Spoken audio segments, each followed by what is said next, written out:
Hello and welcome. Thank you so much for taking the time to watch this video. Today, we are going to talk about how to use your meal planner. Now, I've been doing these challenges for quite a while and I realized, gosh, I put in writing how to use the meal planner, but I've never actually shown you step by step exactly how to do it.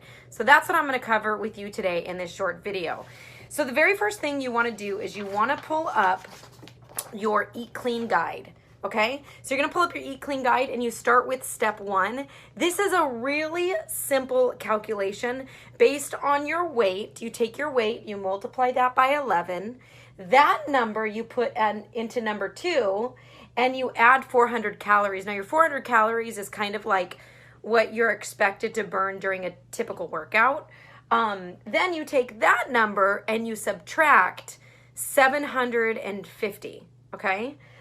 So basically that number that you get after subtracting 750, that is going to be your base, okay? That's going to be your base caloric needs for each day. Then from there, you move on to step 2. And step 2, here we go, it's upside down. Step 2 is going to show you, so each one of these is a column. This one is 1,200 to 1,499. Now, of course, if you scored lower than 1,200, then you go in this category here, and it goes up in ranges from there. And then, of course, if you scored higher than 2,300 calories, then you go into the last column here.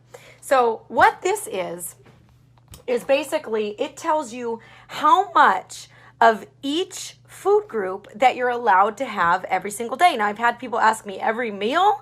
No, this is every day. Okay, so let's give, for instance, I'm in this first category here. And so for vegetables, that means I get 3 servings per day. So I kind of space that out over the day. Typically for me, I usually do 1 for lunch, 2 for dinner. For fruits, which is the next column down, I get 2 of those per day, which I throw that in my Shakeology right off the bat. Basically, I always use a whole banana.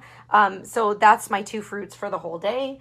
From there, you got your lean protein, right? So I get 4 servings of lean protein every single day. So I have to split that up. Usually I do a snack, a couple servings for lunch, a snack, and then a serving for dinner. That's just typically what I do. Of course, you can do whatever works for you. I get 2 servings of carbohydrates, 1 of the cheese and nut category, 1 of the seeds and teaspoons category, which I usually use peanut butter on toast. You know, it's funny because you think that you'd get bored of certain things, but if you get into a rhythm, you kind of know what everything is. It makes it a really, really simple way to eat. And then the last category is oils, nut butters. And those are also in teaspoons as well. So that is how you read this document. Pretty simple, right? Step 1, you figure out your caloric base. Step 2, this tells you exactly how many of each food group that you're going to eat, okay? Now, of course, if you have the next document with me, this is your actual food list, okay? So this is your actual meal plan of itself. It is based off of the 21-day fixed meal plan, and you'll see right there, every single thing, there's the vegetables category, and all of the suggested vegetables are listed. They're listed in alphabetical order for your ease and convenience in each category. So you got all of your fruits, your lean proteins, carbohydrates, cheese and nuts, seeds, oils and butters, and then you have a category of free foods, like different things that you can have for free, basically, that you don't have to count them as anything. And then you've got some beverages in here as well. So what's cool about this is, whenever I'm coaching somebody into, really figuring out how to use this meal plan, what's cool is this is exactly what I did. Because when you first get the book, if you have the whole 21-day fixed meal plan, or if you've ever done any type of diet program, it can seem super overwhelming and cumbersome. And I was like, too much to read. I was confused. So I went straight to the formula. I was like, how can I figure out how many portions of each thing? Which by the way, too, it tells you exactly the measurements as well. So you're like, well, how do you know what a portion is? Well, for vegetables, it's 1 cup. It says it on here.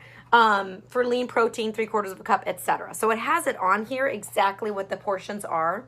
And then I just need to go like super easy with this. I don't want to do recipes. I don't want to do anything complex or confusing. So I just pulled out my eating plan, which is basically a list of food that's approved. And there's tons of stuff on here, like even turkey bacon, all kinds of stuff. Greek yogurt, of course, fish, chicken, pretty much anything and everything is here. Now, if it's not on the list, I would say err on the side of don't eat it. Of course, if you are on Shakeology, that's not on here, I don't believe, but it is listed as a lean protein. Okay, so you don't have to list it as anything else, but it does count as a lean protein. So what I did was I took this list, and this is what I recommend that you do. Take this food list. I want you to go through and you can highlight or make a star or make a separate list of the things that you like to eat, and then go to the store. So this becomes your shopping list. And you don't have to eat things that you don't like. If you don't like collard greens, don't buy them, right? Don't make yourself buy things that you don't like. Buy the things you know how to prepare, you know how to cook. And to make my life really easy for calculating, what I do is I cook everything separate. So chicken, I don't mix up my chicken and my vegetables when I prepare it. I do that after the fact. So I prepare it that way. When I go to count my servings, a lot of times I'll just keep the measuring cups right there in there. So say it's diced chicken and I've got like a 3/4 cup scooper in with the diced chicken. That means I know I can do two, like for instance, 2 cups of spinach and then 3/4 cups of chicken. And then it's so easy. You guys, this is going to make your life so much easier. And this is pretty much how I eat on a regular basis. This is how I lost the 50 pounds after my first son and the 35 pounds after my second son. Have a great day. Bye-bye.